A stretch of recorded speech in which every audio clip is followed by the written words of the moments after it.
예레미야 3장 11절에서 18절입니다. 주님께서 또 나에게 말씀하셨다. 비록 이스라엘이 나를 배신하였다고 하지만 신실하지 못한 유다보다는 낫다. 너는 북쪽으로 가서 이 모든 말을 선포하여라. 배신한 이스라엘아 돌아오너라. 나 주의 말이다. 내가 다시는 노한 얼굴로 너를 대하지 않겠다. 나는 자비로운 하나님이다. 나 주의 말이다. 내가 너를 영원히 품지는 않겠다. 다만 너는 너의 죄를 깨달아라. 너는 너의 주 하나님을 배반하고 떠나서 푸른 나무마다 찾아다니며 그 밑에서 다른 신들에게 너의 몸을 내맡겼으며 나에게 순종하지 않았다. 너는 이것을 깨달아라. 나 주의 말이다. 나를 배신한 자녀들아 돌아오너라. 나 주의 말이다. 내가 너희의 보호자다. 내가 성읍마다 한 사람씩 가문마다 두 사람씩 택하여 너희를 시온산으로 데려오겠다. 그때 내가 마음에 맞는 목자들을 너희에게 세워주겠다. 그러면 그들이 지식과 훈계로 너희를 양육할 것이다. 그때가 이르러서 너희가 이 땅에서 번성하여 많아지면 아무도 다시는 주의 언약궤를 말하지 않을 것이다. 나 주의 말이다. 그것을 다시는 마음속에 떠올리지도 않을 것이며 기억하거나 찾지도 않을 것이다. 그것이 필요도 없을 것이다. 그때에는 누구나 예루살렘을 주의 보좌라고 부를 것이며 문민족이 그리로 예루살렘에 있는 주 앞으로 모일 것이다. 그들이 다시는 자기들의 악한 마음에서 나오는 고집대로 살지 않을 것이다. 그때에는 유다 지방과 이스라엘 집안이 하나가 되어서 다 같이 북녘 땅에서 나와서 내가 너희 조상에게 유산으로 준 땅으로 들어갈 것이다. 아멘. 11절에 주님께서 또 나에게 말씀하셨다. 비록 이스라엘이 나를 배신하였다고 하지만 신실하지 못한 유다보다는 낫다고 했습니다. 북왕국이 남왕국보다 의로웠다 하는 말씀은 아닙니다. 북왕국이 망하는 것을 보고도 남왕국이 회개하지 않았기 때문에 하신 말씀입니다. 더 많은 은혜를 받고도 회개하지 않았기 때문입니다. 남왕국이 반드시 망한다는 것을 말씀하고 있습니다. 12절에 너는 북쪽으로 가서 이 모든 말을 선포하여라. 배신한 이스라엘아 돌아오너라. 나 주의 말이다. 내가 다시는 노한 얼굴로 너를 대하지 않겠다. 나는 자비로운 하나님이다. 나 주의 말이다. 내가 너를 영원히 품지는 않겠다고 했습니다. 하나님의 무한하신 긍휼을 보여주는 구절입니다. 북왕국은 망했지만 북왕국을 향한 하나님의 사랑은 변하지 않았습니다. 회개만 하면 용서하시겠다고 하십니다. 왜 심판하셨는지 이유를 알게 합니다. 회개만 하면 됩니다. 하나님은 언제나 용서하실 준비가 되어 있습니다. 13절에 다만 너는 너의 죄를 깨달아라. 너는 너의 주 하나님을 배반하고 떠나서 푸른 나무마다 찾아다니며 그 밑에서 다른 신들에게 너의 몸을 내맡겼으며 나에게 순종하지 않았다. 너는 이것을 깨달아라. 나 주의 말이다라고 했습니다. 하나님과 관계를 회복하고 용서를 받을 수 있는 유일한 조건을 제시합니다. 그들의 죄를 자복하고 회개하는 것입니다. 하나님의 무한하신 긍휼은 무조건 용서하시는 것은 아닙니다. 회개가 항상 전제되어 있습니다. 인간이 아무리 흉악한 죄를 범했을지라도 진심으로 통회하는 마음으로 자기 죄를 자백하고 진심으로 회개하면 이사야 1장 18절 말씀대로 주홍 같은 죄악도 흰눈같이 깨끗하게 사함을 받게 됩니다. 물론 남에게 갚아줘야 할 것이 있게 되면 문제는 좀 더 복잡해지게 됩니다. 14절에 나를 배신한 자녀들아 돌아오너라. 나 주의 말이다. 내가 너희의 보호자다라고 하셨습니다. 대상이 남과 북 모두라고 봐야 합니다. 하나님께서 자신을 보호자라고 하십니다. 아직은 이스라엘 민족과 하나님과의 언약 관계를 유효한 것으로 여기시는 증거라 하겠습니다. 14절에 내가 성읍마다 한 사람씩 가문마다 두 사람씩 택하여 너희를 시온산으로 데려오겠다고 했습니다. 유다가 바벨론에 끌려갔다가 되돌아올 것을 예언한 말씀입니다. 선민의 회복이 국가적인 회복이 아니라 지극히 적은 소수의 개인적인 회복이 될 것이라고 합니다. 하나님의 용서가 제한적이라는 것은 아닙니다. 자비하신 하나님의 부르심에 응답하여 회개하는 자가 소수에 불과하기 때문입니다. 귀환지를 시온이라고 합니다. 시온은 통일왕국 시대의 정치 종교의 중심지였습니다.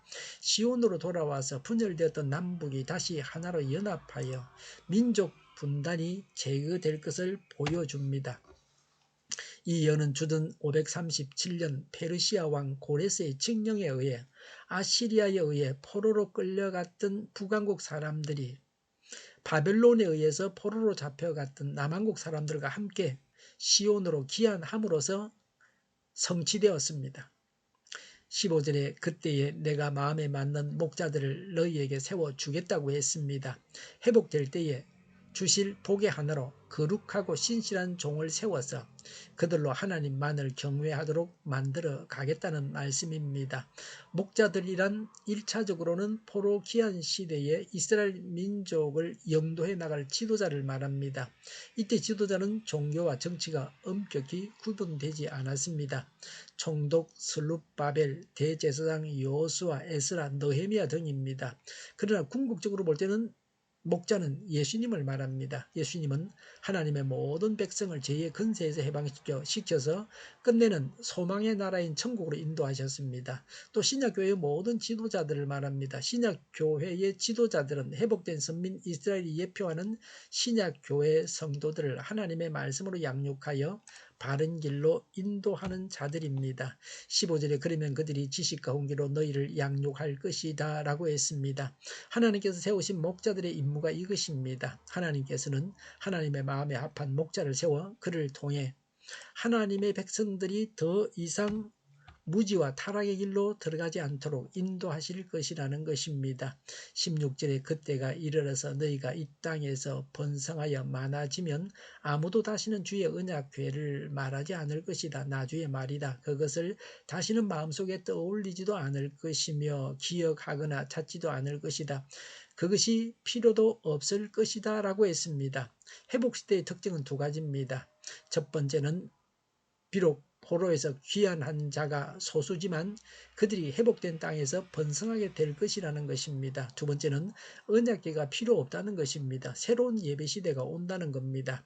이 말씀은 바벨론 포로 귀환 시대뿐 아니라 메시아 시대에 대해서도 말합니다. 복합적인 예언입니다. 유대 전성에 의하면 예루살렘이 멸망할 때에 예레미야가 언약궤를 너보산에 숨겼다고 합니다. 그러나 일반적으로 학자들은 성전이 파괴될 때 언약궤도 소멸된 거로 봅니다.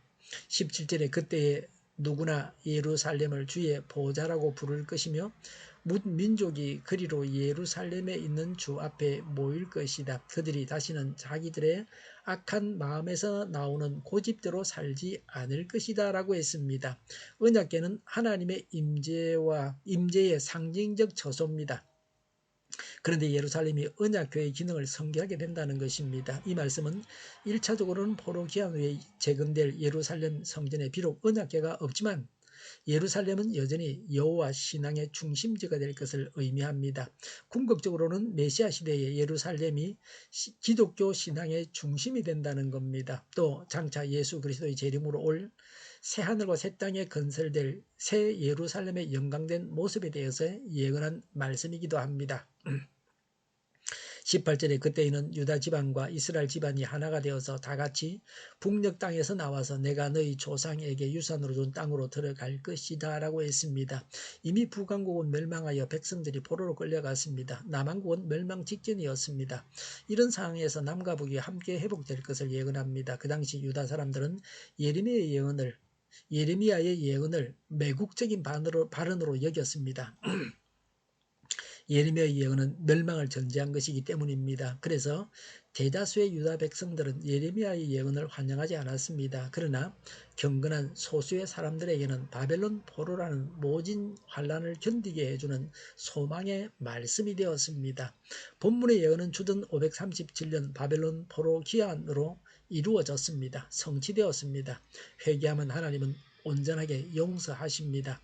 기도하겠습니다. 회개하여 하나님의 용서와 회복을 경험하기를 원합니다. 늘 용서와 회복의 소망을 갖고 회개하게 하옵소서. 우크라이나의 전쟁과 살상이 그치고 전쟁 책임자가 신속하게 심판을 받게 하옵소서. 오늘보다는 내일이 더 낫게 하옵소서. 교회가 문들리지 않고 하나가 되게 하여 주시옵소서. 모든 언론이 제 역할을 다하게 하여 주시옵소서. 정의가 강물처럼 흘러가게 하여 주시옵소서. 하나님을 대적하는 법을 만들지 않게 하시며 있어야 할 법을 폐기하지 않게 하시며 있어는 안 될 법을 만들지 않게 하여 주시옵소서. 지구상의 모든 사람이 백신을 맞고 모든 변이에 효력이 있는 백신과 치료제가 나오고 지독한 변이가 나오지 않게 하여 주시옵소서. 치료제가 저렴해지고 오미크론 유행을 잘 이겨내고 환자 폭증을 막아주시옵소서. 우리 동일교회가 만구는집하게 하여 주시옵소서. 예수 이름으로 명하노니 모든 병만은 물러가고 몸의 모든 부분들은 온전하게 될지어다. 신유의 기적을 베푸셔서 지금도 저희의 질병을 고쳐주시옵소서. 온전케 하여 주시옵소서. 저희와 교회와 나라의 민족을 불쌍히 여겨 주시옵소서. 모든 악한 것들을 제거하여 주시옵소서. 파업이 끝나게 하여 주시옵소서. 지도자들을 주장하여 주시옵소서. 하나님께서 기뻐하시는 교회와 나라가 되게 하여 주시옵소서. 늘 맑은 공기를 마실 수 있게 하여 주시옵소서. 공부한 학생들에게 지혜를 다하셔서 앞서가게 하시며 합격의 영광을 누리게 하여 주시옵소서. 오늘도 하나님 안에서 차고 넘치는 삶, 복된 삶을 살게 하여 주시옵소서. 감사와 찬양을 주님께 돌려드리며 예수님의 이름으로 기도하옵나이다. 아멘.